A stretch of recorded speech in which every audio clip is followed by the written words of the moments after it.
Salutations, Legion of Doom. Welcome to Podcast The Storm, where socially awkward outcasts, crazy weirdos, and all-around nerds convene to talk and debate all things pop culture. With me, as always, is my co-host, the nerdy occultist, aka the Authenticator, Dalton L. Mortimer. Good evening, everyone. Sorry we're late. Yeah. And I'm your host last time will wannabe, the brainstorm pop culture. How's everyone doing tonight? I am doing well. The weekend was interesting, though I need to stop letting my mom talk me into going to bars on my birthday. Yeah. By the way, yesterday was Dalton's birthday. He is now 26. Yes, Okay, I got that right. Awesome. you did. Yeah. That was one of the main reasons I didn't really want to bug him too much on his birthday, and also mainly, I'm not gonna lie, mainly it was my fault because I was very out of it yesterday. I won't really get into too much specifics. I've had an ongoing issue lately. I'm hoping to at least get it fixed by next week. Yeah, and if it takes much longer than that, I'm going to increasingly insist that he go see a sleep specialist about it because this is getting annoying, and I'm worried for my friend. Yeah. So yeah. We're just. It's gonna be a relatively all right stream. I don't think much. It's not gonna. It might not be actually long, to be fair, but that really just depends on the articles. Funny enough, I sent most of the stuff this week, which is kind of a weird change of pace. Mm-hmm. Let's. Dalton sent this one to me, I believe. No, wait. You sent the James Gunn one, I'm pretty sure. Right. Yeah, no, I did. This is from the Hollywood Reporter. It's written by Abby White and published on July 21st, 2021. James Gunn says superhero genre needs to bring in other elements to avoid becoming boring.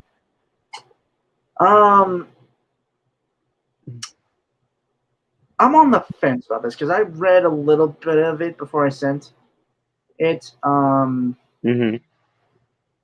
As we get into it, my opinion might change. As the moment I want to set, I'm just on the fence about it because he both has a good point and doesn't have a good point. Yeah, and see, here's the main cut and thrust of the problem here, and this is why I get annoyed every time. Well, actually, there's two major flaws with this. One is practical, and one is more philosophical in nature. The practical problem with this assertion is the superhero genre is already a composite of other subgenres. It was born out of the penny dreadful and dime novel of the late 1800s, the pulp magazine of the early 1900s, the pulp detective stories like Dick Tracy and the Shadow, sword and sorcery like Conan, Solomon Kane, and Elric of Melniboné, and on and on and on. The 50s extraterrestrial and sci-fi pastiche, uh, the nuclear slash space race that happened in the 50s and so on. All of these influences were used to be separate genres unto themselves, and they all intermixed in the superhero genre to make the superhero genre what it is. And this is why I have a major problem with it whenever anyone says the superhero genre needs to adapt in other things in order to become a better thing. And it's like, number one, it already does that. It already did that many, many decades ago. It is That's one of the things that makes the superhero genre so um diver for lack of a better word, diverse in an actual sense. Because if you want to tell a story, any kind of story, you can find a way to tell that story within the context of the superhero genre. Because the superhero genre has a tendency of rather than separating genres off into little boxes, it absorbs genres into itself. Like, you can have a character like Deadpool who is meta aware in the same universe as Iron Man, and you can have a full blown sorcerer like Doctor Strange or Doctor Fate in the same universe as a full blown alien science based character like Brother Eye or the New Gods, and you can have things that are sort of in the middle there, like the New Gods, the Eternals, so on. Um, one of the things that is so great about the superhero genre is what it does is it takes bits and pieces of other genres and turns them up to an 11. However, the other thing I wanted to get at in the course of this is, would you say that about literally any other genre?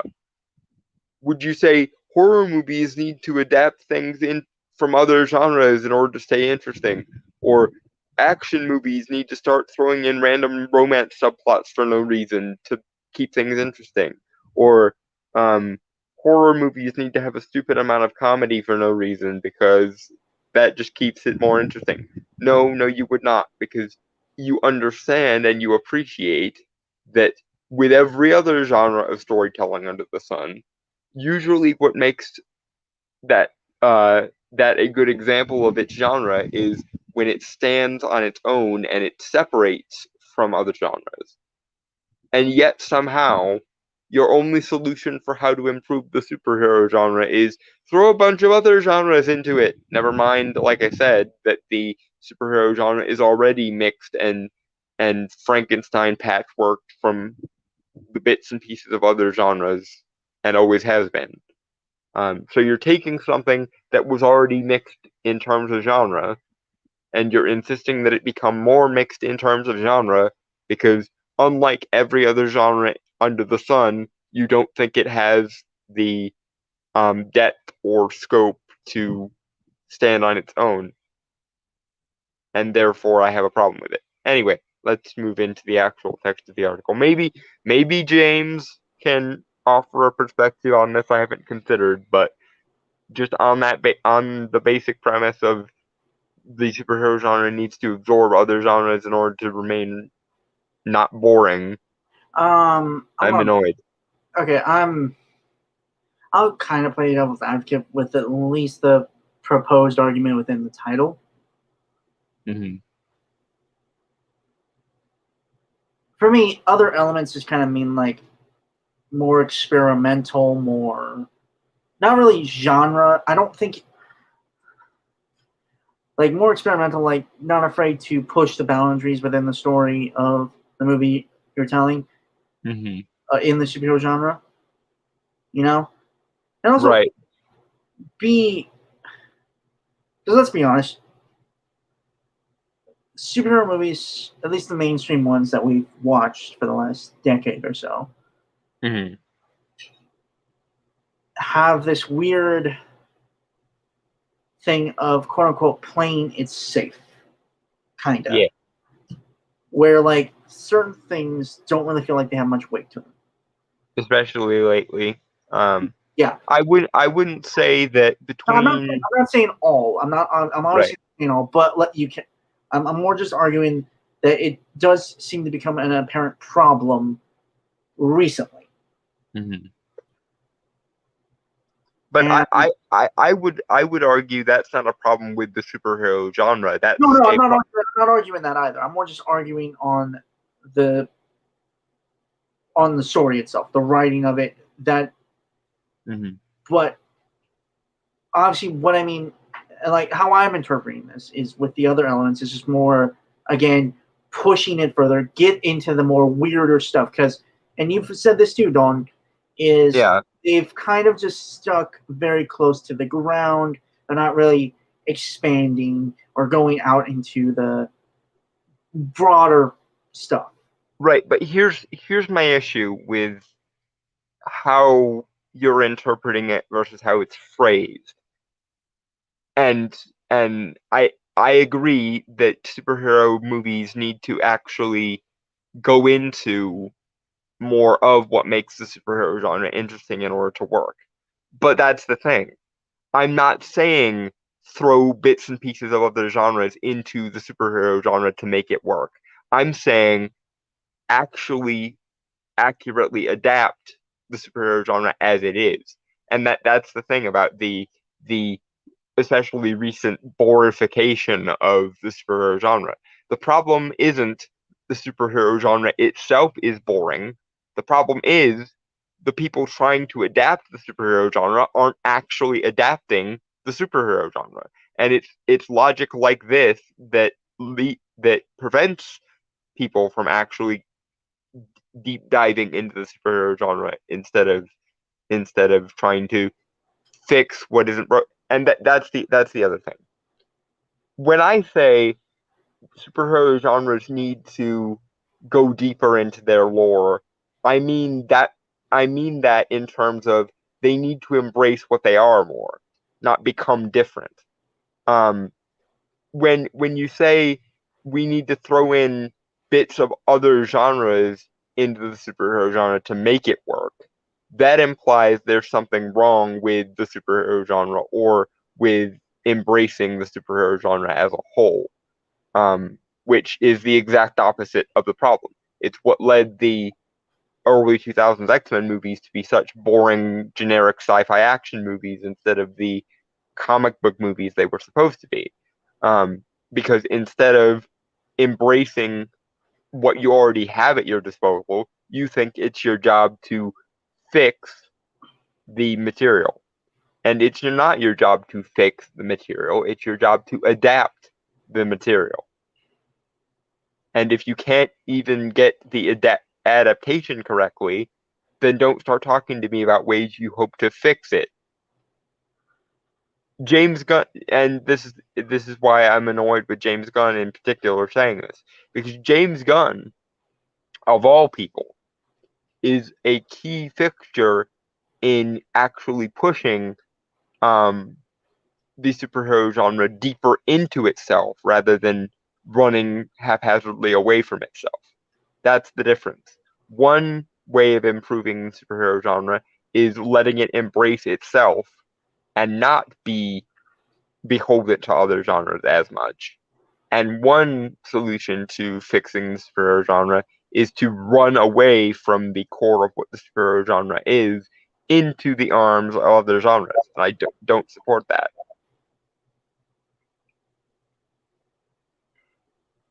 I think the superhero genre is good. It just needs to be adapted correctly. And the more excuses you make to not adapt it correctly, the more boring the movies are going to be. But instead of blaming that on the creative's refusal to actually adapt the superhero genre, so many people just look at it and go, well, that's just what comic books are, or that's just what superhero genre is. And it's like, no, if you actually bothered to look at superhero genre and read superhero genre, you might discover there's a lot of untapped potential there.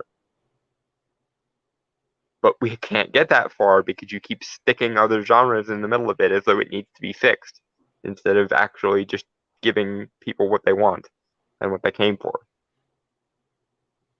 Anyway, moving on. Right. The director pointed to 1978 Superman and first Iron Man as examples of movies that moved the genre forward, while also teasing that what he liked about filming The Suicide Squad, which he called a spectacle war film.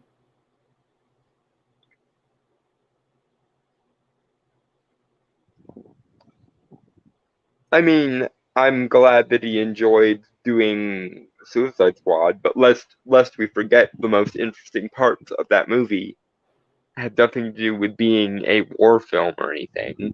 It has to do with giant motherfucking mind control kaiju starfish, and you went and gave us possibly Arm Fall Off Boy and definitely Polka Dot Man, you crazy bastard. The parts that people like about Suicide Squad so far, as per the trailers, are just how genuinely comic booky it is. It's not the non-comic book aspects of the Suicide Squad that we like, James. It's the fact that you, more than probably anyone in Hollywood, understands that instead of running away from what comic books are or what superhero genre is, embrace what you have at your disposal already. To hell with other genres. Let the superhero genre be a genre unto itself.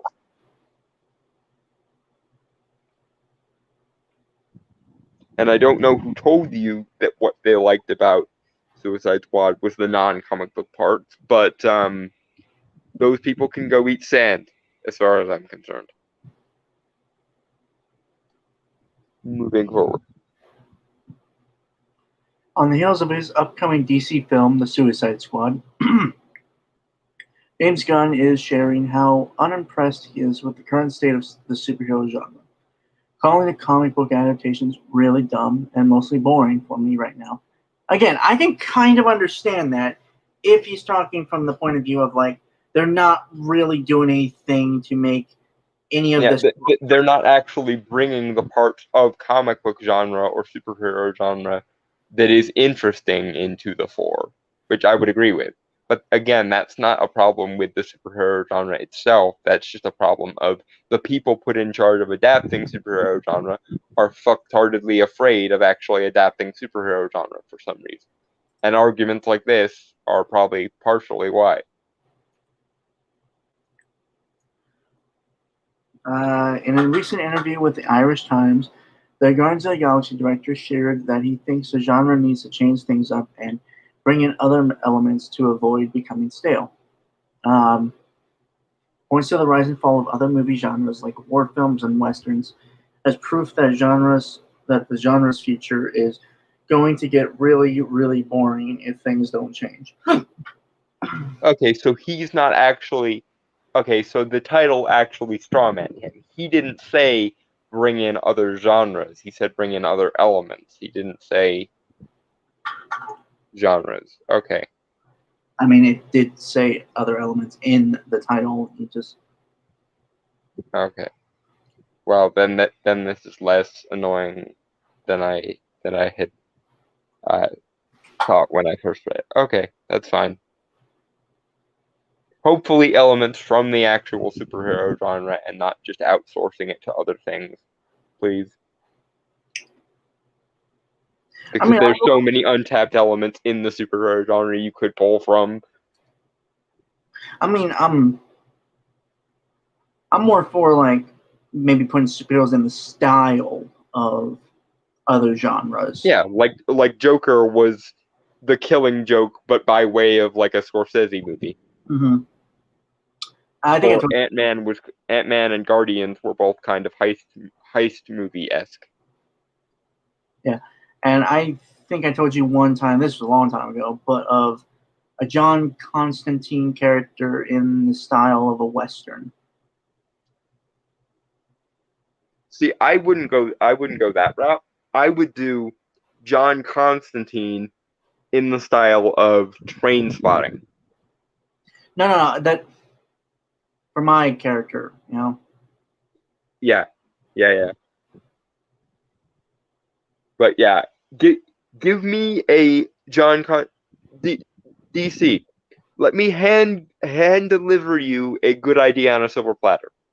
You call Matt Ryan up, okay, because no one needs to play John Constantine other than Matt Ryan for as long as Matt Ryan feels like doing it. You call Matt Ryan up, you call Guy Ritchie up. You pitch Guy Ritchie superhero train spotting with John Constantine. Boom. Instant mega hit. Constantine by way of train spotting as directed by Guy freaking Ritchie. That would go over like gangbusters. Please, for the love of God, DC. Anyway, moving on. Yep. We know about the way cowboy films went and the way war films went.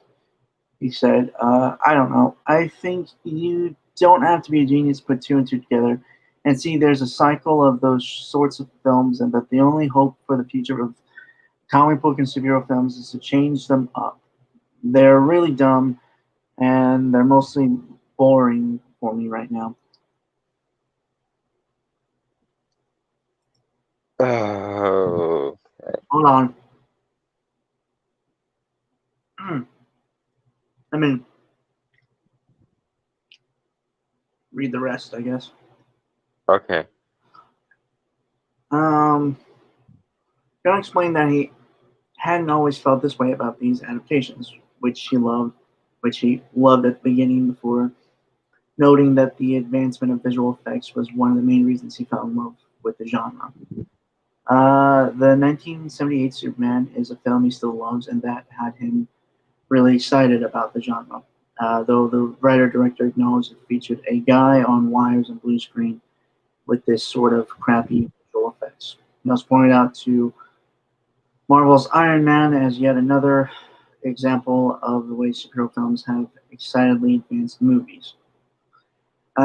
When Iron Man came out, I was in. You're able to make a guy fly around who looks like a guy flying around. That was a beautiful thing to be able to do. Gunn continued. The director then spoke about two of his personal creative inspirations, elaborating on how they've influenced his expectations for the genre. Gunn subtly calls out the role of things like costuming and how physically fit many on-screen heroes are, suggesting that body diversity and a more ragtag or distinctive style are what he enjoys most out of the genre. Okay, the last part I can kind of agree with. Distinctive style. All right. As far as the body diversity, I have mixed feelings on this because I do think it's annoying when you make a character whose powers have nothing whatsoever to do with physical strength unnecessarily buff. Like there's no reason why Doctor Strange should be any more built than your average like swimmer or something. Because his powers are intellectual and mystical. They have nothing whatsoever to do with his physical body, apart from the fact that his physical body needs to be able to maintain the magics he's wielding. But that's neither here nor there. But I agree to an extent that not every character needs to be buff in order to play in the superhero genre. And a great example of this is John Constantine. And as much as I love Matt Ryan, he is rail thin, and quite frankly, he should be if he's playing John Constantine, because there is no earthly reason on earth why Constantine should be muscular at all. But that being said, there is a difference between tailoring what the character should look like to the character, i.e., characters that don't have anything to do with physical strength shouldn't be jacked, and characters that do have things to do with physical strength probably should be. And randomly having obese characters for no reason. I wouldn't support that. And I say that not because I think that's what James meant, but I get the feeling this is going to be taken out of context by a bunch of people who currently do work for Marvel, and they're going to try to pass off another version of Trailblazer from the New Warriors or something. Unless there is a reason why a character looks like that. Like for example, Blob in the Brotherhood of Evil Mutants, his power does actually justify why he is a bit heavier set. But these characters are supposed to be the peak of human endeavors of some degree, whether it's the peak of humans' interest in science, whether it's humans' tendency for hand-to-hand combat, whether it's sorcery or the occult and magic and stuff. Whatever field of human endeavor these characters specialize in, they're supposed to, at least to some degree, be the example of these things. So they should be developed in their respective field to the highest degree they can, unless they are part of an archetype of like a casual person or a wanderer, like John Constantine. His whole shtick is being the wandering trickster type character. So making him less good at magic, but better at things like improvisation and trickery, makes sense because he's supposed to be the wandering trickster. But even so, he is the example of the wandering trickster. So body type diversity, not exactly something that I would be in favor of, at least not in the way that most people mean it.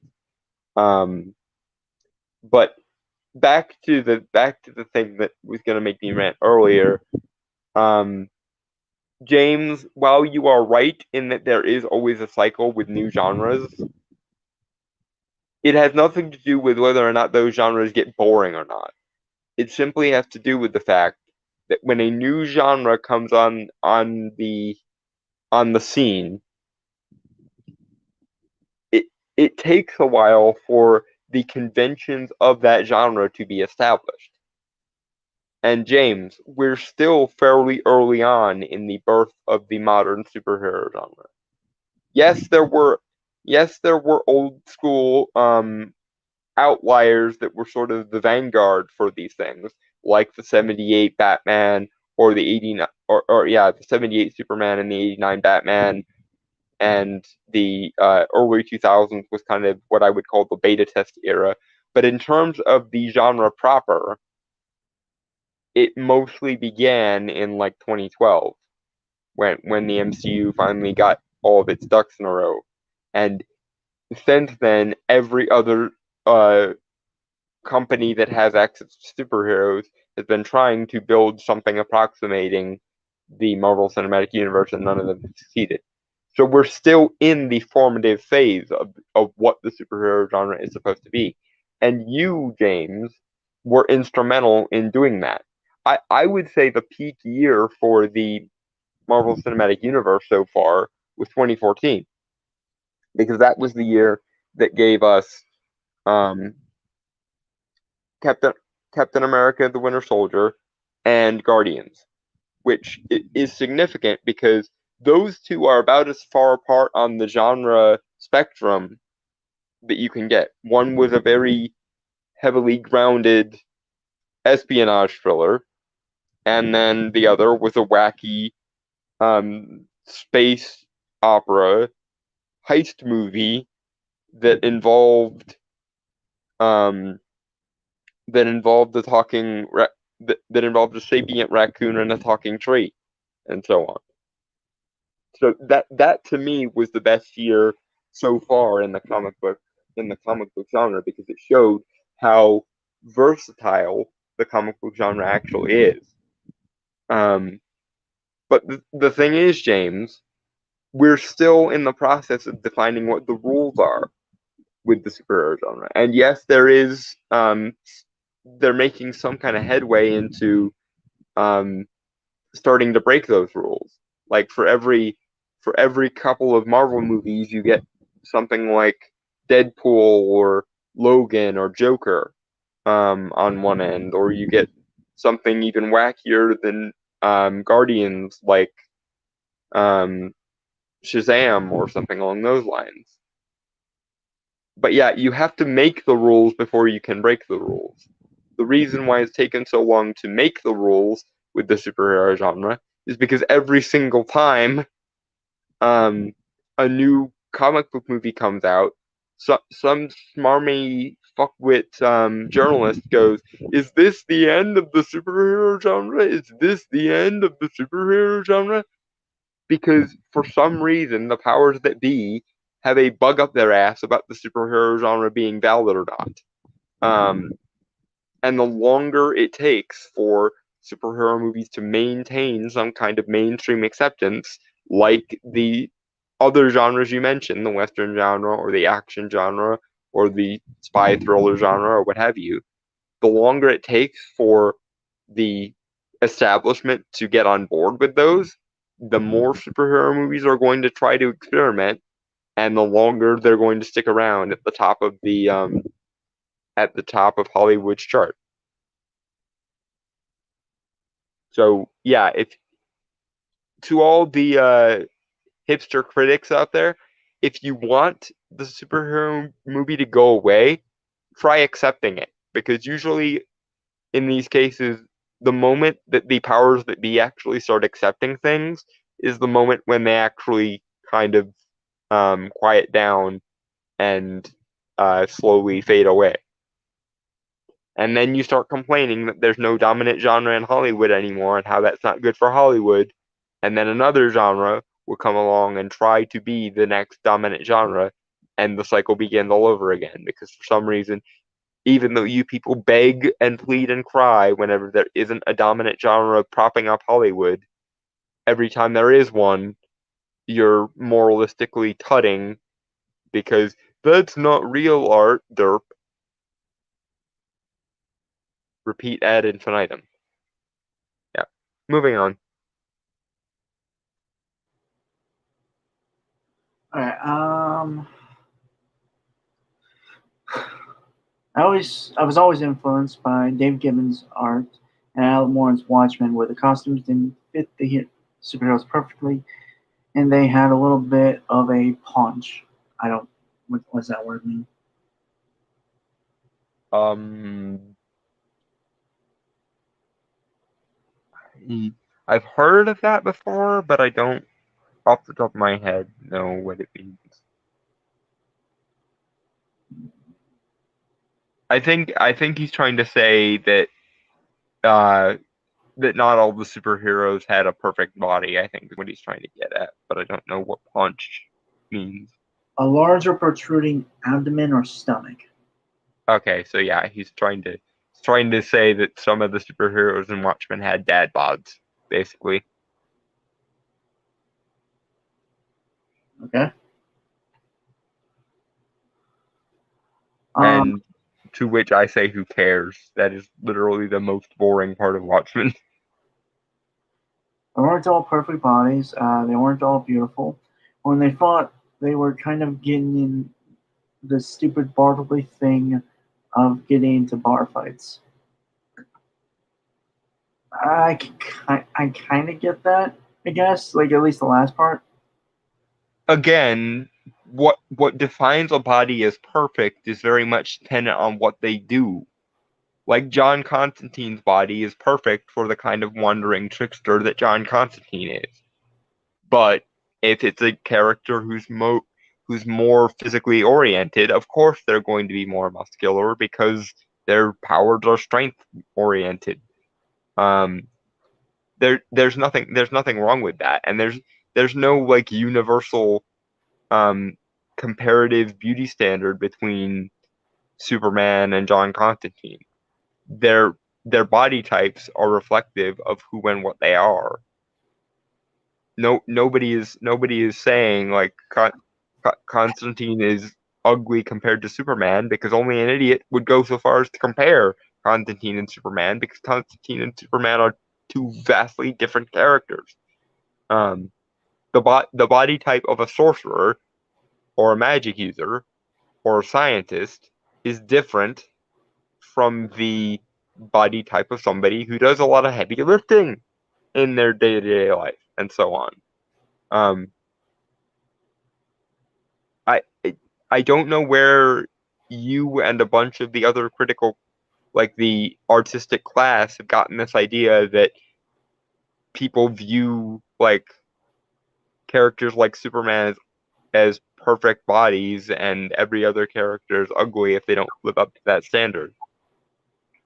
Again, I agree with you to an extent because it annoys me when characters that have no business being muscular end up being muscular for no reason because we have to make all the superheroes look hot, but they should at least be developed to their own highest degree of potential. Meaning that if a character is an intellectual, they shouldn't be muscular, but they should at least be capable of looking imposing or mysterious or interesting or intimidating. Because while Johnny isn't physically imposing, if he walked into a room and started glaring at you, you would be intimidated because he walks around with all that trauma and darkness in his wake all the time. Because our Johnny Boy is a bit of a bastard, as an example. They, just because a character is archetypical doesn't mean they have to be perfect, and just because a character is perfect doesn't necessarily make them archetypical. It depends on which archetype you are trying to mold the character after. And more importantly, irrespective of this whole archetype nonsense, because I get annoyed with the other side of the argument overusing the archetypes as well, why don't you try looking at individual characters like individual characters and asking yourself, does their body type make sense for their kind of character? And if the answer is no, then address that. But if the answer is yes, leave them the fuck alone. Moving on.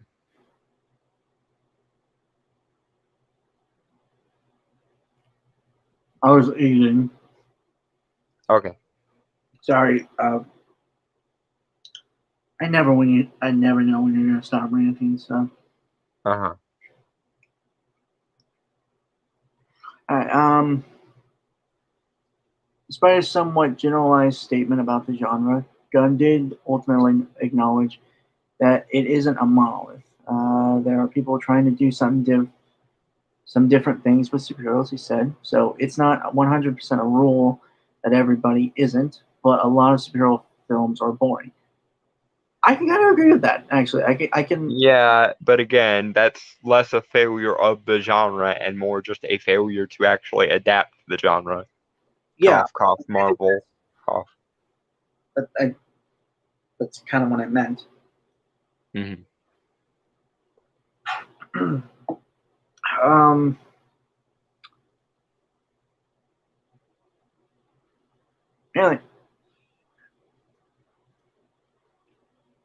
mainly, just stop getting bad writers and directors and shit.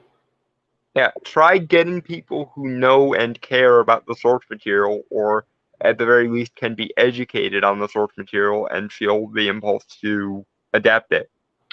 Hello. Yeah. Okay. Speaking about the stylistic elements of his own upcoming superhero film, it's not really a superhero film, but okay. Well, it's a comic book genre film, at least. Right. And what I mean by superhero film, obviously, is just like, the Suicide Squad is made up of. Yeah, it follows the villains, so it's a super villain film more Yeah. than anything, but yeah. Suicide Squad Gunn shared that for filming the big and broad adventure he dubbed a spectacular war film.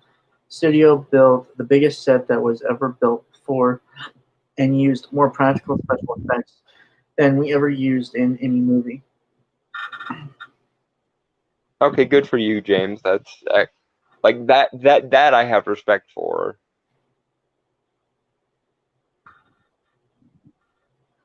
Because I do think I do think for the future of movie craft, if for nothing else, we need to rediscover what can happen when you augment practical effects with CGI and what happens when you augment CGI with practical effects. Because when you blend the two together, amazing shit can happen.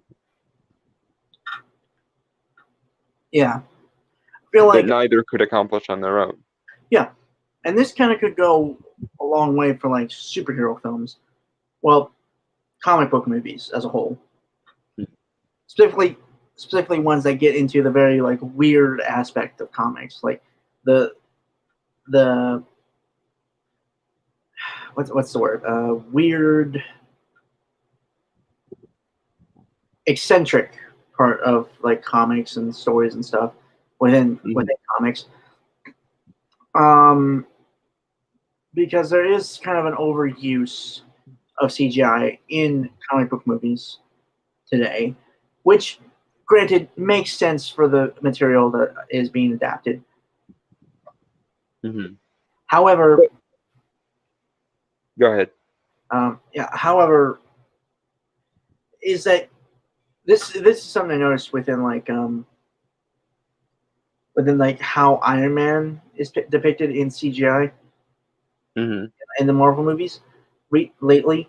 Well, I say lately, but recently with like Infinity War, Endgame, Yeah. is it's too sleek. It's too it doesn't because here's the thing with like when you compare it to like the Iron Man of like Iron Man 1 Mm-hmm. is that they took a lot of effort to like add elements that make it seem like it's real. Plus, they did have a practical suit on standby to help with Mm-hmm. VFX artists. Mm-hmm. But like they added smudges, dents, and stuff like small little details that make it seem like actual metal and like Mm-hmm. real, realistic. Mm-hmm. So it's just like, uh, oh, I love Scyther Claw. Good to see you. Hello. Yeah. Fuck. Yeah. It's just again like I don't mind CGI. Like I'm not. I would prefer practical effects, but I understand the importance of CGI nowadays.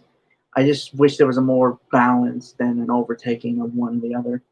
Okay, and here's the other half of that, because I actually prefer, because of the weirdness of the material that I like, when things are more CGI heavy. But here's the thing: we are at a place right now where, if you can imagine it, if you can conceive of something existing, we can create some version of that with CGI.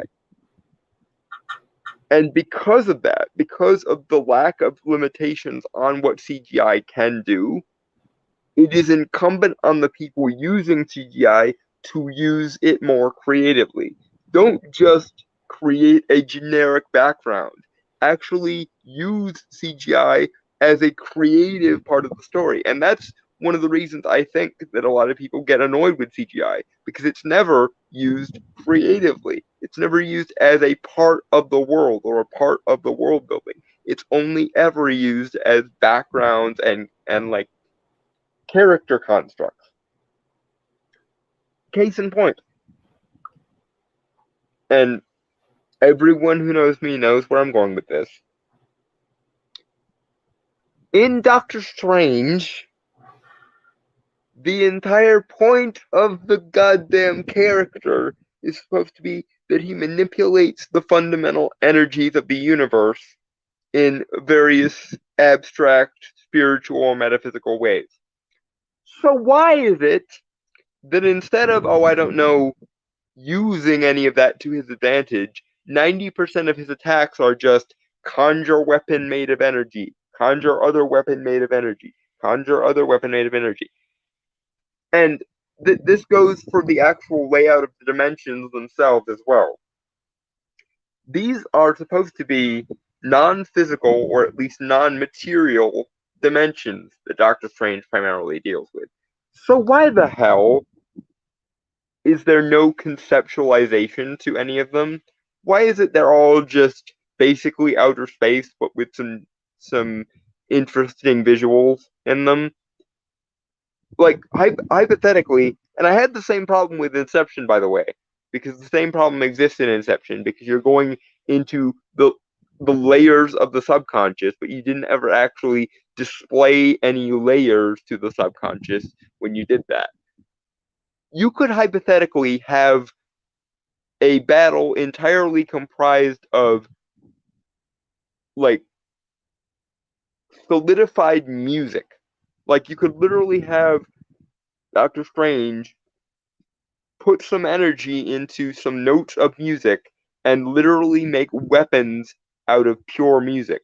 You could literally have him throw like multi-dimensional cubes and like if you've ever looked into higher dimensional math and you know things like about things like hypercubes and fractals, there's so much that you could do with literally taking the building blocks of logic, like the the ancient one's description of how magic functions in Doctor Strange was perfect. It's the programming language of the universe, but it's never treated like manipulating the programming language of the universe.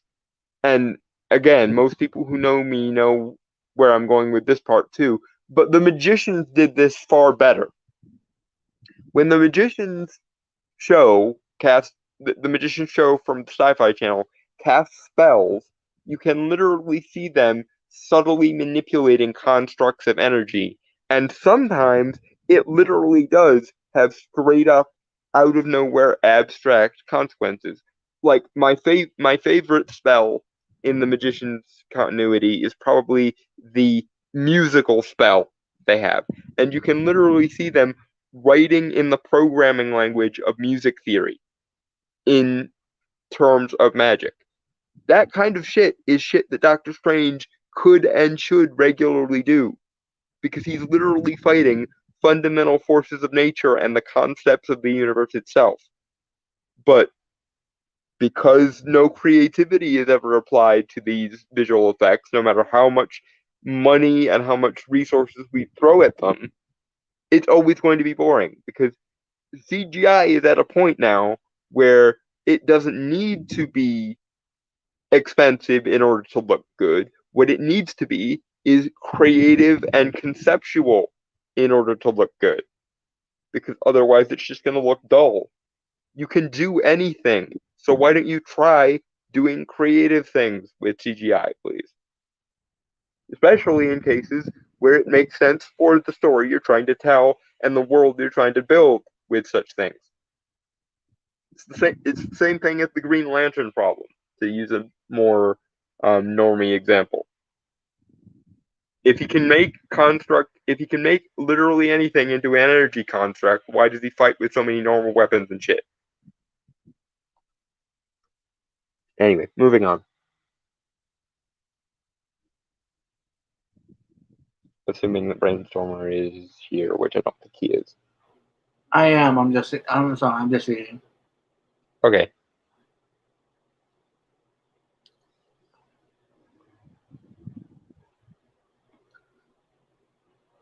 Yeah. So that was kind of the end of the article. Kind of shorter than I thought it'd be. Now we're moving on to one Dawn sent me. I skimmed the first couple paragraphs. That was a while ago. So this is from Collider. Don't think we've ever really looked at anything from there. I think we have maybe once or twice. I don't think we go there very often. Yeah. Sorry. Okay, so this is written. Okay, so Shang-Chi star Benedict Wong says Asians assemble in Marvel movie. Also teases Doctor Strange 2. It's written by Jeff Snyder, and this was published July 22nd.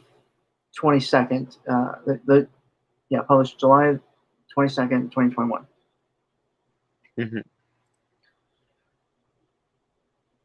I don't have anything to say to that title, to be honest. I'm just annoyed that he's hyper focusing on the Asian race thing. It it doesn't matter, Benedict. It really, really doesn't matter. I mean, we like Juan from the MCU just because like he's awesome. Yeah, although if I ever have to watch that Beyonce scene again, I might shoot myself. Wong has been doling out alternate takes left and right on Sam Raimi's Multiverse of Madness set.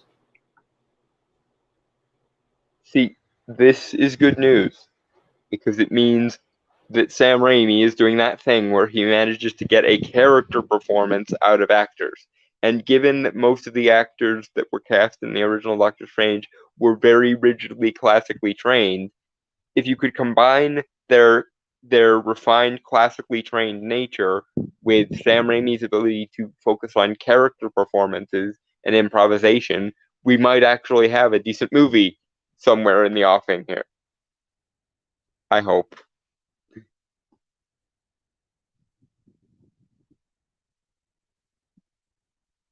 Moving forward.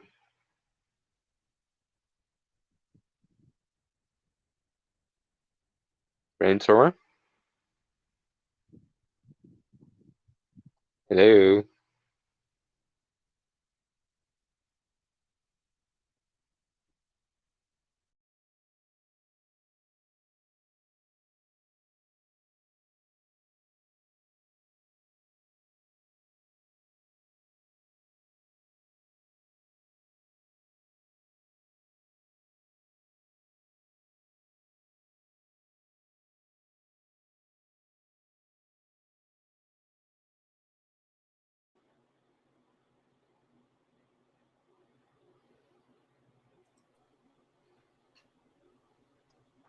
Okay. Can you hear me? Hello? I was gone for a sec. Okay. I didn't know if it was you or if it was the or if it was StreamYard because my screen was frozen, so I just Okay.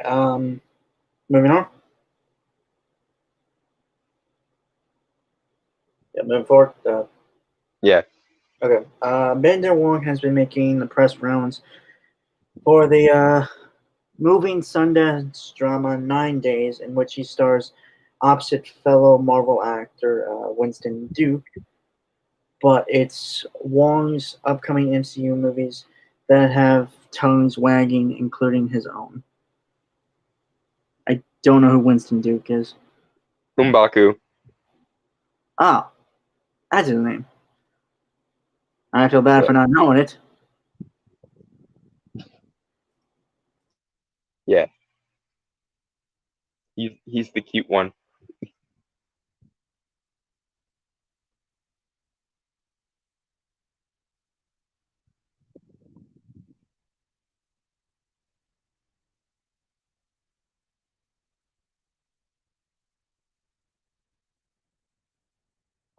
Did you leave again, Brainstormer? Or were you just giving me the awkward glare of disappointment again? No, and yeah, I had to put my dog up for bed. So. Okay. No problem. Yeah. Up first is Shang-Chi and the Legend of the Ten Rings, in which Wong will reprise his role for 2016's Doctor Strange. Shang-Chi features the first real Asian superhero lead in Simu Liu's titular Kung Fu master, and as such, the movie means that much more to millions of Asian moviegoers around the world, much like how Black Panther resonated strongly with Black audiences. Wow, that is the most level of stupid I've ever read.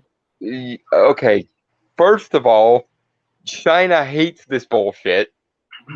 Yeah, we literally covered that. Hmm? We literally covered that. Yeah, they hate this bullshit and they refer to it as Baizuo or Baidzao, depending on how bad my Chinese translation from just reading the term is. I think it's probably Baizuo, but it might be Baidzao. But irregardless, that's basically their term for meddling, moralizing pricks getting in the way of good storytelling. I believe it literally translates to something like doting or overbearing grandmother in Chinese, which is just the most hilarious But the Black Panther, mental imagery for the shit. but the Black Panther thing, also like. Yeah, unfortunately for you, Marvel, the black community is a little bit different than most other communities in that they actually do seem to have some kind of community um, community underpinnings. Like they do actually seem to prioritize their race for some reason. Right. Other minorities are not like that, particularly the Asians, because the Asians come from a culture that is a lot of Asians come from a culture that is very results and achievement oriented. They don't have time to give a shit about race because they're too busy doing shit. Right. No, but it's just like.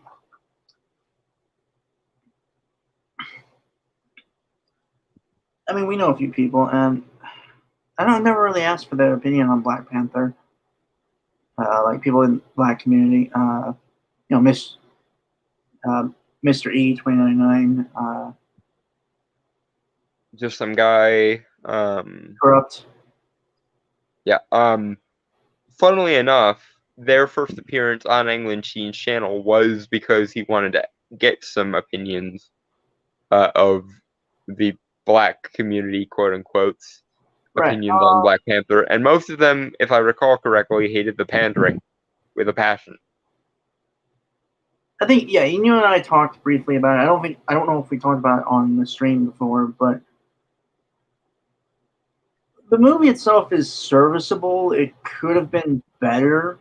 Yeah, it's fine. I would have preferred a less literal translation of the hero fighting a dark mirror version of himself thing, though. Like, you literally had to give Killmonger a suit. Why? I thought the suit was cool. The suit was cool. I'm just like normally when you're talking about the trope of the hero fighting a dark mirror of himself, it's not supposed to be that fucking literal. It's supposed to be a person with like a similar backstory and a similar set of skills. It doesn't necessarily mean literally just a person with the same powers in the same kind of suit thing. Fair. I think if anything, the major failing of Black Panther, and like I know like some people will hold the movie in high regard due to the passing of Chadwick Boseman. May he rest in peace. / power if that's your speed.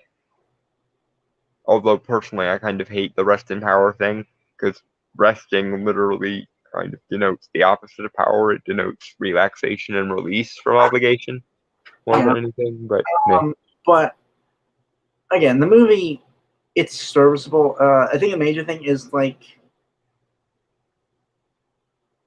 it sets up an interesting theme with T'Challa on the whole.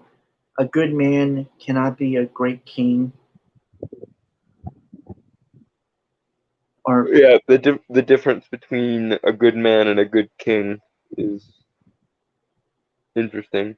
Though personally, I'd prefer a system where we judge a good king based on whether or not they are a good man or not, because that makes more sense.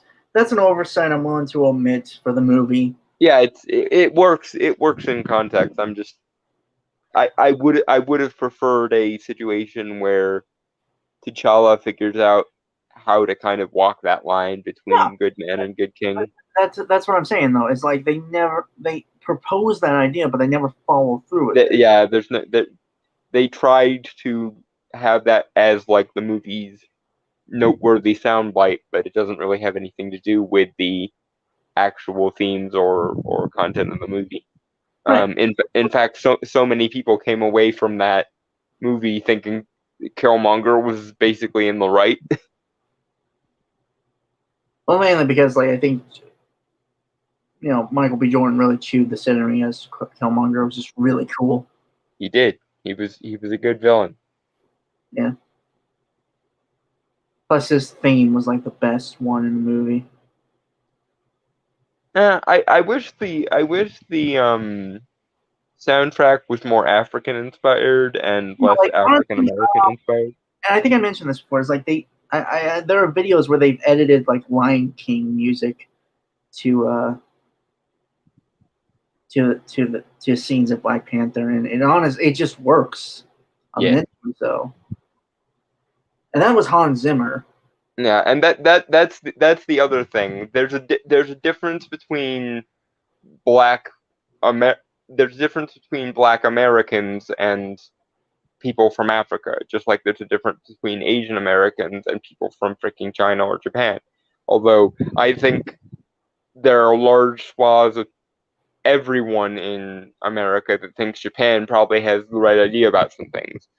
And if there's ever going to be a war between Japan and China, I think most Americans, especially weebs, would be on Japan's side of that argument. Hi. I'm not a weeb. I don't think anyway. Well, I sort of am. I mean, I'm not. Well, okay. I'm just not. I wouldn't call myself weeb just because like I'm not that invested in anime. You know. mhm. I mean, I watch it from time to time, but very sparsely. I mean, back when I was dating my ex, whenever we would get together, he would always suggest a new anime. So if I wasn't a weeb before meeting my ex, I am probably definitely a weeb afterwards. I mean, you like Overlord. And Magi, that was the other one that he showed me that I ended up kind of falling in love with, was Magi. God damn it! Release the second season of the Sinbad spinoff, please. Oh, topic.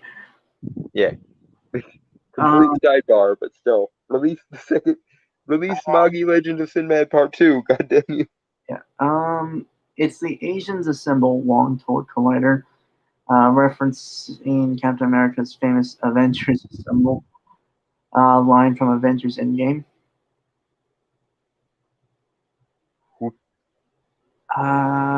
To have Tony Leung, Aquafina, Ronnie Ching, Minger, Zhang, and Fala Chen. It feels very, very exciting. I've seen the trailer many, many times, and I'm very excited. Interested Wong, who is British, though his parents are from Hong Kong. Oh, right, he is British. Wow, Yeah. You can never tell with the accent, which is weird, you know? No, he takes more after, I think, his parents' accent than he does his home country's accent. But in any regard, there, Wong, or I find it kind of hilarious that Benedict Wong is playing a character called Wong opposite another guy whose name is Benedict. That just that's some kind of cosmic joke right there. You're A just really fucking funny one. But you're getting this. Wong, my friend, as somebody from Hong Kong, you above all people should know that Asians are not some sort of collective group. Because I hate to be this guy, but have you looked at what China, mainland China, is doing to your people recently? Because oof, sir. And if China and Hong Kong can be separate interest groups, why on earth can't you understand that British or American Asians would be a different interest group altogether from people actually in Asia? And even further to that, I must point out that again, most Asians either can't give a fuck about their race because they're too busy focusing on achieving, making their parents happy, or just straight up don't give a shit about their race because they have no reason to. Um, and also on the topic of Asian, of speaking on the behalf of or pleasing Asian people, why then did you guys spend a bunch of time apparently philosophizing about whether you should have kung fu and mystical elements in Shang-Chi at all then? What was that whole thing that Simu Liu was spouting about how we didn't want to make Shang-Chi master of kung fu the actual master of kung fu because something, something, something racism? You do realize that a lot of Asian people actually enjoy kung fu movies, right? And actually kind of find it badass that their people are associated with such. There's that, and then there's the fact that China doesn't like this pandering nonsense, and Hong Kong most definitely shouldn't be thinking of itself as an extension of China in any case, because the human rights abuses that the CCP are doing, and incidentally, fuck you, CCP.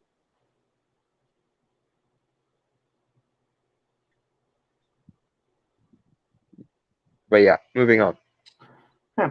Wong was a bit more forthcoming with regards to Sam Raimi's terrifying sequel, Doctor Strange and the Multiverse of Madness, which pairs Benedict Cumberbatch's Sorcerer Supreme with Elizabeth Olsen's Scarlet Witch, though plot details remain under wraps.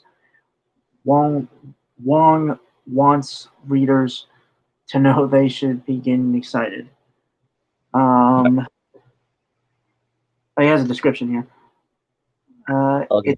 It's a crackling script, and now having Sam Raimi involved has been a really wonderful experience. He's such a fantastic director and a lovely, lovely man. He's just such fun to work with, said Wong, who appreciated the chance to improvise on set, something that Raimi encouraged. Hey, but right. Okay, and again, this is a very, very good sign, because it means hopefully getting a genuine character performance out of some very, very stiff and old school actors. And I'm not saying anything negative about Shakespearean acting, but I think one of the reasons why I hate Benedict Cumberbatch's portrayal of Strange so far is just he's so consumed with getting things technically correct to please his old school Shakespearean training that he's not actually allowed to loosen up and give us a human or emotional performance. Hopefully that changes in some kind of short order here. But yeah, I think we all can agree that at least on paper, there's no reason why Doctor Strange 2 shouldn't be the most amazing movie in the MCU so far, because you've got the director, or actually no, let's go a step back further even than that. You've got the title, which is an homage to both H.P. Lovecraft's At the Mountains of Madness and John Carpenter's At the Mouth of Madness. You've got the director who gave us the entirety of the Evil Dead franchise and Darkman and Oz the Great and Powerful, which shows that he was capable of doing interesting things with CG back in 2013, and it's been about 9 years since then. You've got a writer co-writing it with him that worked on Rick and Morty.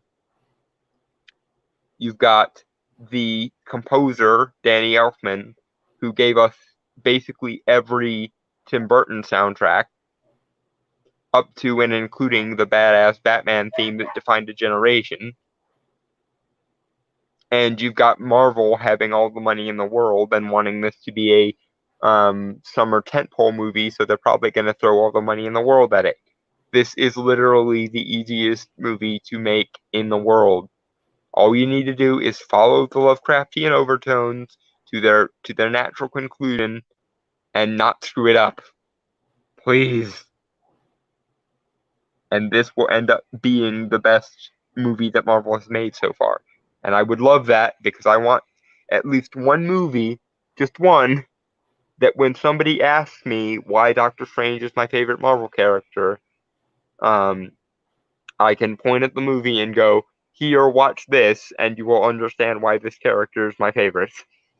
Rather than getting the why don't you like X-Men more? Why don't you like Fantastic Four more? Why don't you like Hulk more?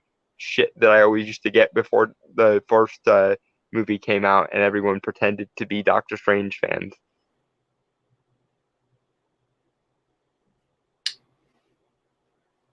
I'm not even gonna ask because I know you're not. Hmm? Nothing. I was gonna ask if Okay. you're okay, but we both know when you get on Doctor Strange, you're never really okay. Until I am certain that they treated my boy right, and that I'm finally gonna have a movie I can show people and go, see, this is why this character's badass. Then I will be okay, as long as I have that. But I am worried, very very worried. Anyway, moving on. Okay. Yep. No. I like throwing alts, and he likes them. So we just have a bit of a laugh. I just throw anything at the wall, and sometimes it will fall down, and sometimes it'll stick. It's amazing the creative process. As long as you're not afraid to throw something at the wall, it might be right or it might be wrong. But we're all just trying to make something here. I have a lot of fun. We're finishing that off in September, so we're nearly there. All right. Okay, so they're going to finish off the reshoots in September, then October, November, December, January, February, March. Then they'll have 6 months to do all the actual like rendering and like making of the like putting together the actual movie. Please, for the love of God, this time around, don't leave the most interesting scenes on the cutting room floor because he did that because Scott Derrickson did that in the 2016 movie, and it annoys me to no end. Especially because it left massive holes in the movie that now makes that movie make no sense unless you know what the deleted scenes are.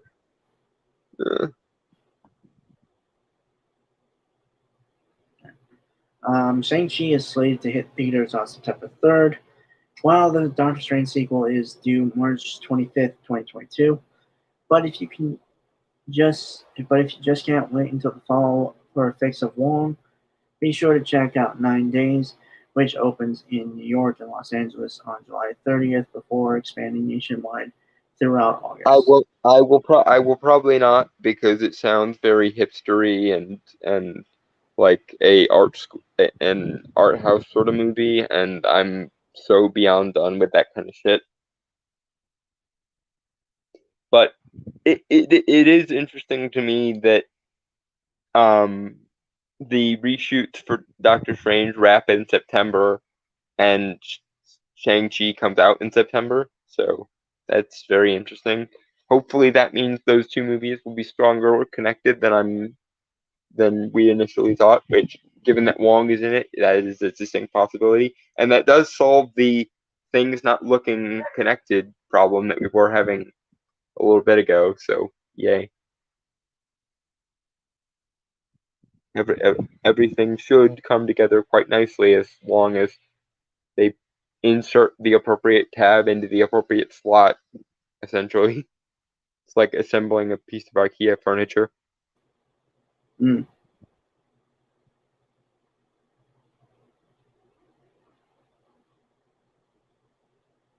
Oh, moving on. Anyway, Yeah, that was yeah, the end. next Okay, so I sent this. you did. This is a trailer that came out uh July. Okay, so this is the Dune official trailer. Uh, it was. Uh, yeah, I sent this because like we covered the first one, so it kind of made sense that we cover the next one. Hmm. Um, Don, have you seen this trailer or? I have I hate that I'm gonna have to kind of be very harsh on this trailer, but I I'm I am I am I am so not feeling Denis Villeneuve's take on this at all. I- I'm I'm a neutral. mainly because, and I think I said this last time, is I don't know a lot about Dune to have really opinion. I'm more just judging this on its own merits.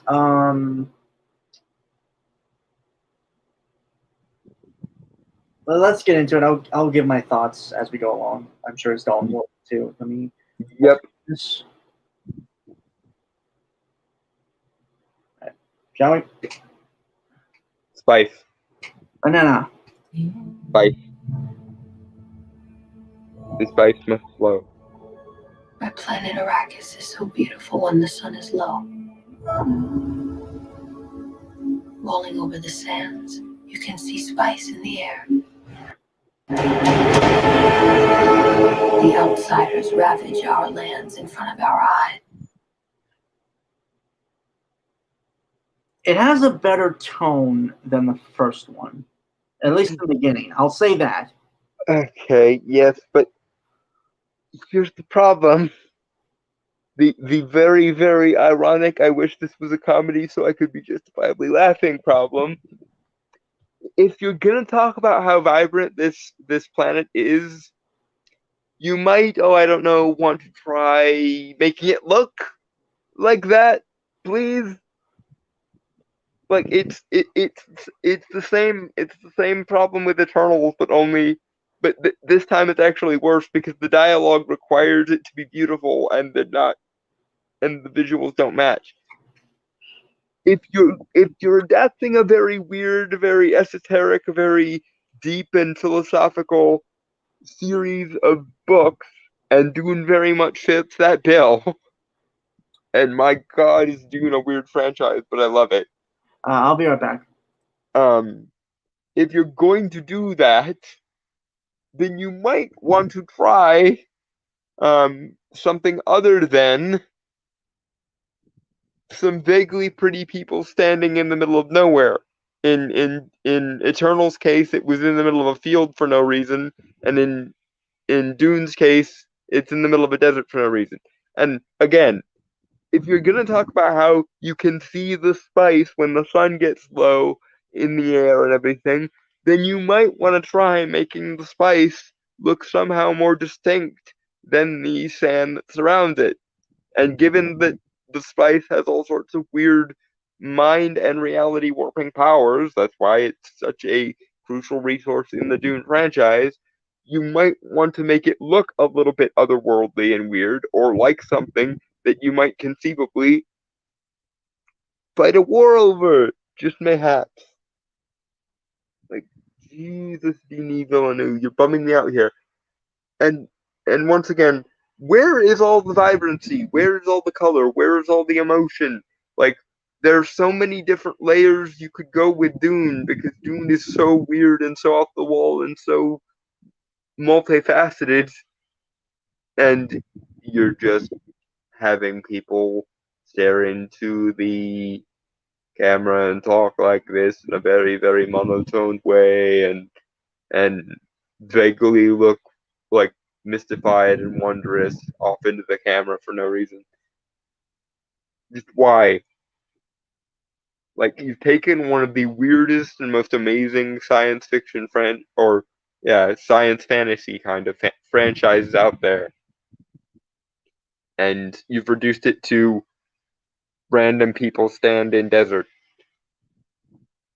For as off the wall as the David Lynch one was, like, goddamn, I never thought I'd say this, but I'm begging for David Lynch back, just so we can get at least some of the weirdness back. Oh boy. I'm back. Huzzah.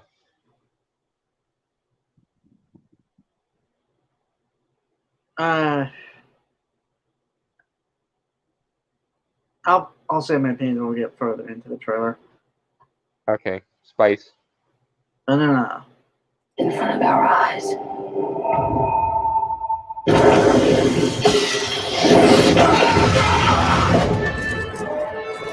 Their cruelty to my people is all I've known.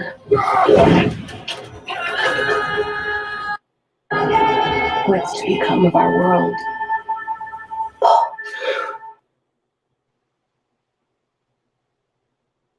What's weird, I was watching this and it seemed like there was more vibrancy to it when I first watched it.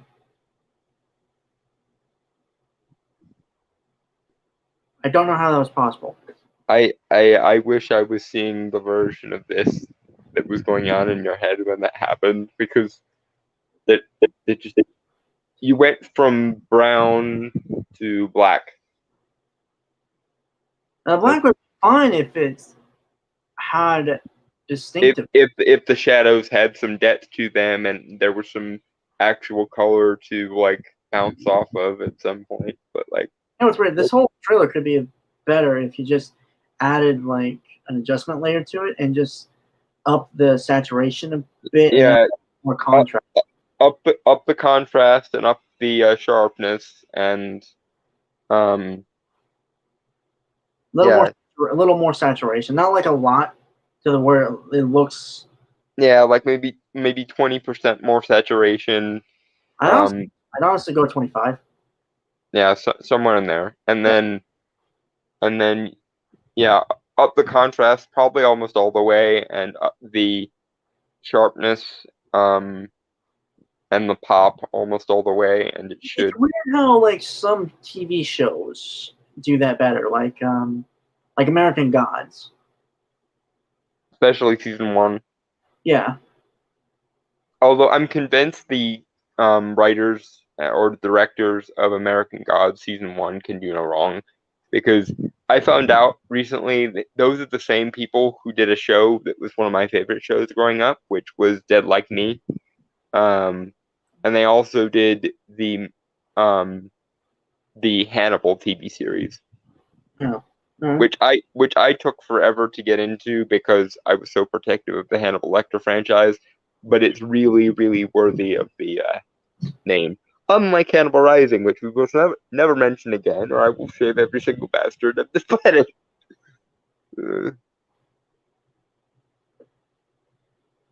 I will say, I wonder what cameras they're using, because it does look like a cinematic movie. And I know I say that a lot with movies, a lot of movies, but it's just because like in the early 2000s, in like the 2000s, early 2010s, there was this weird thing where the movies had like this very like TV show set lighting.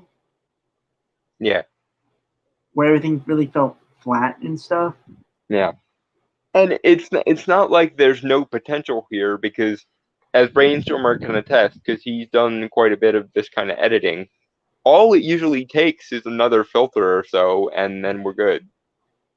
Yeah. Like just another. In the particular, like we were saying, you just up the contrast all the way, up top all the way, up the sharpness all the way, and then adjust the saturation maybe by 10 to 25%, and then boom, you're good. And given that we're just talking using like a layman's tools, like stuff I have on my phone and stuff he can find on a like public computer, I would imagine that Hollywood grade cameras and software have that kind of stuff in spades. Yeah, and it would literally take all of 5 minutes to actually do.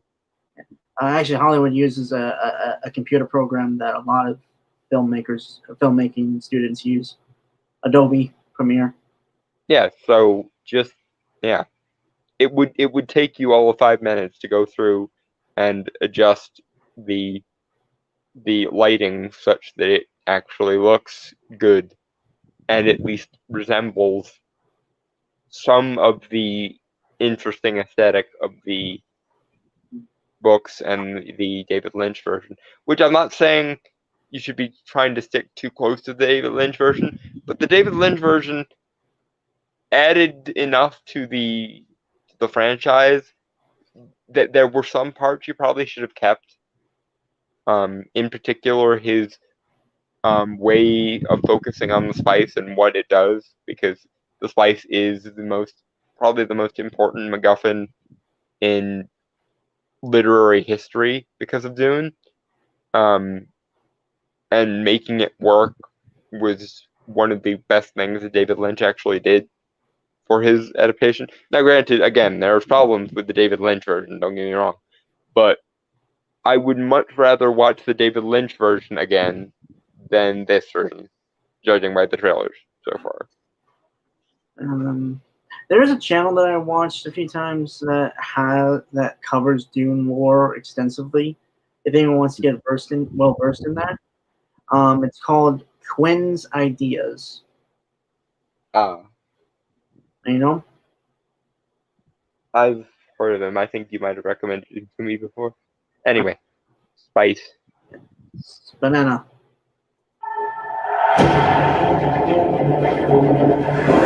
Oh boy. Hey, Duncan, can I trust you with something? Yes, always. You know that. I've been having dreams about a girl on Arrakis. I don't know what it means. Dreams make good stories. Everything important happens. Now, look at that shot. Look at the dream shot. If you use that kind of lighting for the whole planet, it back a little bit more. If you use that kind of lighting for the whole planet of Arrakis, that would at least be more weird and distinctive, and therefore more Dune-like. Especially if you're talking about how beautiful it looks when the sun gets low and yada yada yada. Anyway, Spice. All right. I'll have my opinions soon on this trailer. Wait, yeah, banana. More awake. Hey, you. Want some muscle? I did? No. We are House Atreides. There is no call we do not answer. There is no faith that we betray. Smile, Gurney. I am smiling. The Emperor asks us to bring peace to Arrakis. Okay, so this. I guess House Atreides are the space Lannisters now, which I have to say is probably the smartest thing this trailer and by proxy this movie has done so far. You know, there's a comic series I think by Boom Studios for Dune called House Atreides. It's like a prequel or something. I've heard it's good. I just haven't really checked it out. Yeah, but trying to do Dune by way of Game of Thrones probably wouldn't be a terrible idea. But that doesn't mean you should have copied the aesthetic of Game of Thrones. The problem is, Dune is set in a weird sci-fi semi-cosmic dystopia, and the Game of Thrones franchise is set during the Middle Ages. So you really could have upped the ante a little bit here, and it would have made for a better movie. But I support the idea of House Atreides basically being the space Lannisters. Right. Okay, so I have which I guess makes Paul Tyrion, which Tyrion is officially the Kwisatz Haderach. That is amazing. All right, I have a few things to say. The first minute, I'm fine with. Like, it has a lot of intrigue at least. Mm-hmm. It has a good tone. Where it kind of starts to throw me off is with the banter. I wouldn't mind the banter if the rest of the movie's tone worked with it. I don't know. To me, it feels very out of place. Like, I get what they're going for, but it just and it's just the way it's written. It feels so out of place. Yeah, it doesn't feel like something people would actually say in this environment, and this is the problem. Either you need to commit to your grungy gray aesthetic here, or you need to commit to the weird, trippy, 70s-esque psychedelia that is Dune. But you can't have it both ways. Quite frankly, I would prefer a situation that just went hog wild with the weirdness and the banter's fine. But I guess you could also completely remove any sort of humanity from it at all and go with this dingy gray bullshit. No, it's not that. It's just like if they're going to do banter, at least have it fit within the dialogue. Be organic to how the characters in this place actually would talk. Yeah, Because the thing with Dune is everybody in Dune talks in a very upscale, almost Shakespearean sort of way, because it is supposed to be the families at war with each other.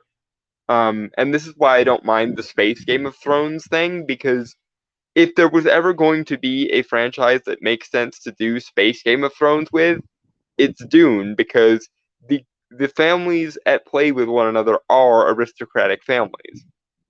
So they should talk that way. They shouldn't talk like two random surfer bros talking to each other, because this is a long time ago in a galaxy far, far away and in a weird science fantasy quasi-magical cosmic dystopia thing.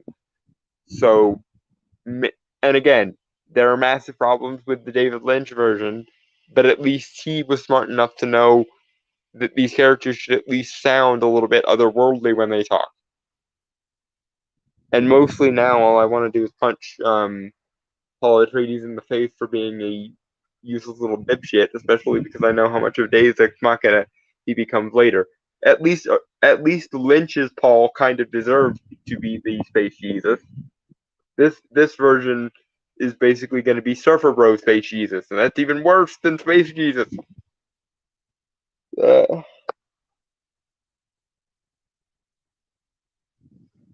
Life. right. Okay. One sec. Okay. Yep. All right. Oh no. Spice. House Atreides, accept! I know you. There's something waving in my mind. You need to face your fears. Come with me. I mean, okay. The color palette and stuff, but I like the design of this stuff. At least. Right. I guess it sort of works, but then again, they are throwing stupid money at this movie, so you couldn't. Again, I mean, you could do it bad. Obviously, it's just I don't know. It looks good to me, but I can understand the gripe, obviously, and I've already voiced a few of my gripes with it. And can we talk about the explosion that just happened in the rapid fire clip portion there? I assume a sandworm awakening. I assume a sandworm awakening. Yeah, my biggest problem there is the way that shot. I've never been so bored by an explosion in my life. Maybe it's better in context of the movie because it was just the rapid fire clip and everything.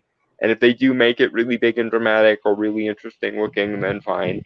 But at least the portion that we saw in the trailer, how the hell do you make an explosion boring?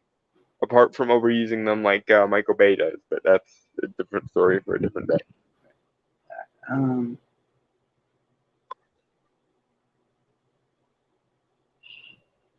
know what's funny? There are like fan re-edited trailers on YouTube that are like really good. Not that hard. You just have to put a little bit of effort in and know the source material you're working with. What's funny is, and like I sent you this trailer, of Apple TV's Foundation trailer. Yeah. Which I think Dune takes inspiration from Foundation, like the books. A lot of things take inspiration from Foundation. Let's be honest. I'd actually have to look that up and see if Frank Herbert would cop to that or not. That's actually a really interesting question now, and now I need to go back and look for Frank Herbert interviews to see if he ever mentions that. Right, but my point is that someone actually did Dune in the style of the Foundation trailer, and it was honestly pretty cool, in my opinion. Mm-hmm. Anyway, shall we? We shall spice Banana.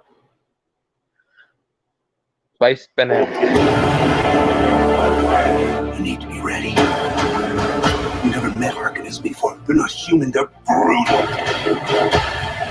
Duke's son sees too much. This is my Dune.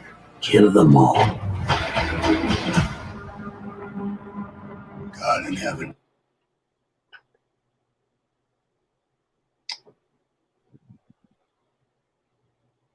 I got nothing. Like, I'm honestly just not feeling anything. I'm just bored now. Like, I don't know.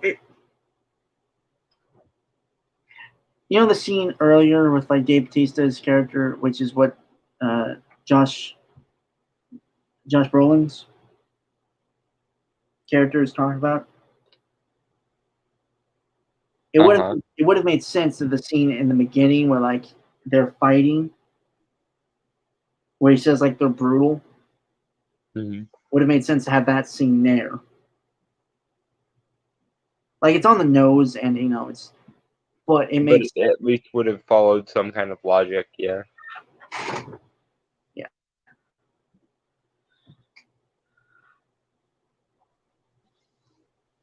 Although the guy who's playing this I can't remember, the big fat dude.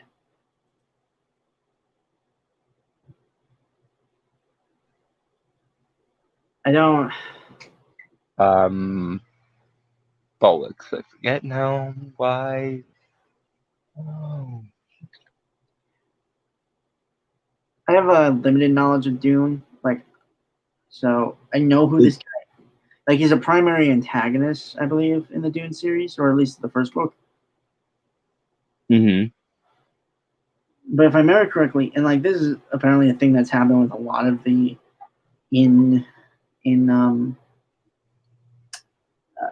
adaptations of the Dune series, which is he floats when he's supposed to like just be like, he's so fat and enormous that he's in a hover chair. Yeah, space mobster. Yeah. I'd never gotten why they make him float like this. Like, I think he's supposed to have like some type of telekinetic powers. I don't, again, like my knowledge is fleeting with Dune. Mm-hmm. I remember that, man, because like it's an image that sticks in your head when he's described, you know? Yeah, and speaking of images that stick in your head, you know what this trailer has in common? Nothing about it sticks in your head. I will say this image right here, like this still, is interesting, but kind of for the wrong reasons. Yeah. It's like a really tall, fat guy. Like that's what it appears to be, you know? Like again, he's floating and all, but yeah, it's also it kind of reminds me of Prometheus a bit, you know? Like Ridley Scott's Prometheus. Yeah, but the thing is, Ridley Scott's Prometheus was more interesting than this. Ouch. Yeah, this is the thing that annoys me about this. Dune is one of the most like trippy books or franchises books that you can read, and somehow this is what Denis Villeneuve got out of Dune. I mean, the guy 2049, and that wasn't. Yeah, Dune is kind of like taking drugs without actually taking drugs. And this is all Denis Villeneuve thought to do with it. It's just dingy, gray, black, dark nothingness. And what else? That Like, that would have been cool. apart from the fact that this is supposed to be Dune, and I'm supposed to hypothetically give a fuck about it because Dune, why do I care about anything that's going on here? Like for its own sake, what compels me to care about anything that's going on here? And the answer appears to be something along the lines of rolling tumbleweed of nothingness. You know what's funny? This was probably just edited together by one of those trailer editing houses. Mhm. Therefore, it doesn't really feel like there's a lot of effort put into it. Mhm. And this is kind of why, like, when I become a director, I would prefer to edit trailers myself. Yeah. Because Lord knows a bad trailer can really sink a good movie. Yeah. And a good trailer can make something out of a bad movie. Yep. Sometimes. Okay. But and this is a funny thing because I've actually written down bullet point lists, like on actual paper when I was growing up, of like shots for trailers. If I would ever edit them. Mm-hmm. Plus, I think I'm pretty good at editing trailers, to be honest. So, Mm-hmm. anyway, shall we? Spice. Banana. Spice banana. Get everything with guns off the ground! Go! This is an extermination. They're picking my family off one by one. Let's fight like demons.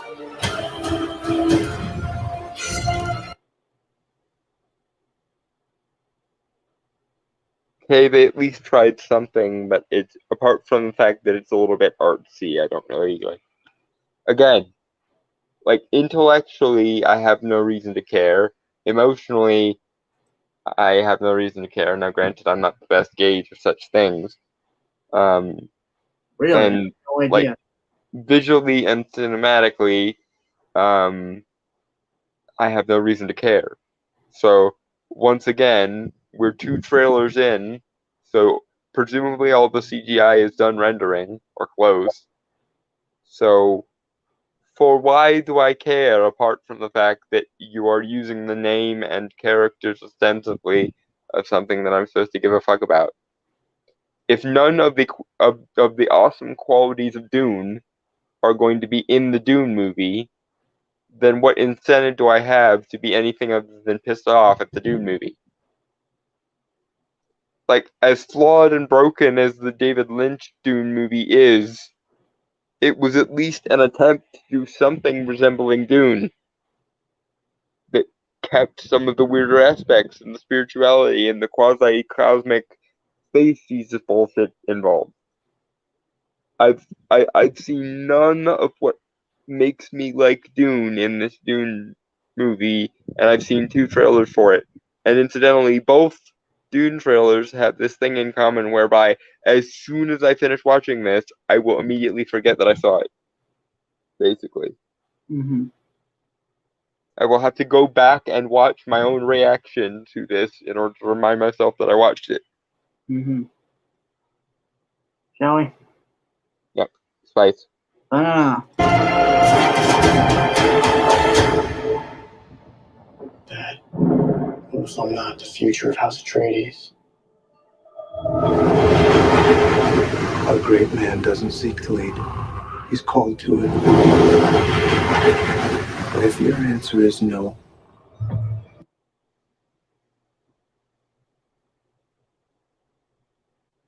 I got none. Like the whispering philosophical stuff is reminding me more of like a horror movie or something than a trippy sci-fi movie, and that's a problem. because Dune is a lot of things. A horror movie really ain't one of them. Horror movie set in the Dune universe would actually be interesting, though. A horror movie in the Dune universe would be amazeballs, and although you'd basically end up doing a Lovecraft movie if you did a horror movie in the Dune verse, just because of the weird like reality warping powers of the spice and shit. Like if you've ever seen the Travelers, the space navigators in the David Lynch Dune, you know exactly what I mean. They're straight up some of the most disturbing looking creatures you will ever see in any movie ever. But they're awesome. Okay. Sorry.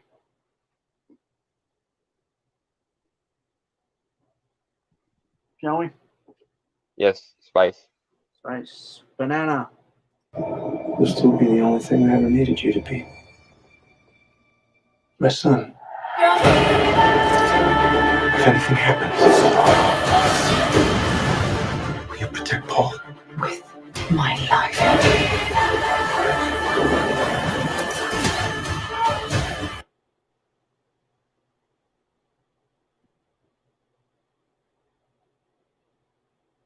I feel like a good minute of this could have been cut out. And like the last half of this with the first half, at the first minute and this minute, Yeah. would have worked best. It would have at least like made it seem like they're trying to be less like elitist and snobby and like art housey. Actually, there's not. I think the art house could work if it was more on the style of the movie than anything. Right, but they're like all of this like generic whispers cut with like weird looking imagery in momentary clips thing is like I mean, the dream sequences I think would call for that, sure, but yeah, the dream sequences are the only parts of this so far that I actually like care about because it's the only part of the movie that looks vaguely Dune to me. anyway. Spice. Banana. Only together can we stand a chance.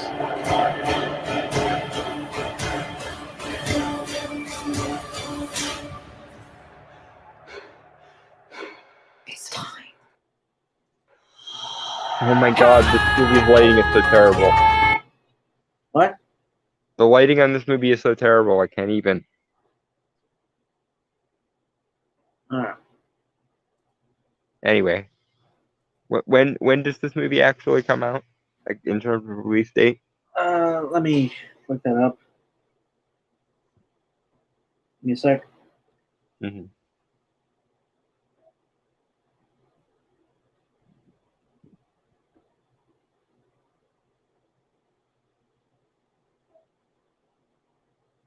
Two-hour and 35-minute movie.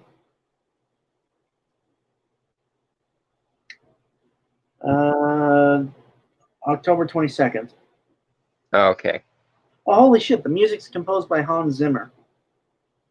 Yeah, I could kind of tell from the bombs.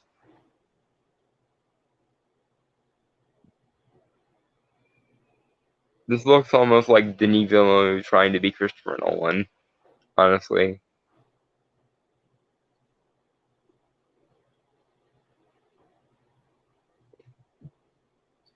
I don't have anything to say to that.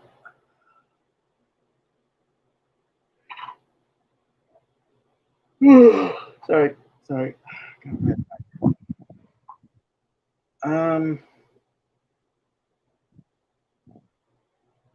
Yeah, no, I got nothing really to say. I mean, I'm not, to be honest, I was never really super interested in this movie just because, like,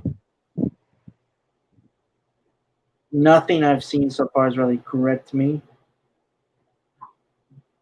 And I'm mostly now just pissed off at this movie because you could have made such an interesting movie out of this if you just gave a damn about the source material and how weird it is. But no. Instead of one of the weirdest movies ever made, again, we get barely visible dark gray everything and people in dark gray suits and people like just randomly talking about like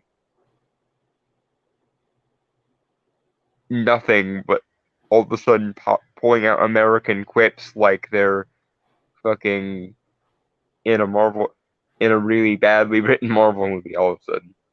So kind of Marvel. Yeah.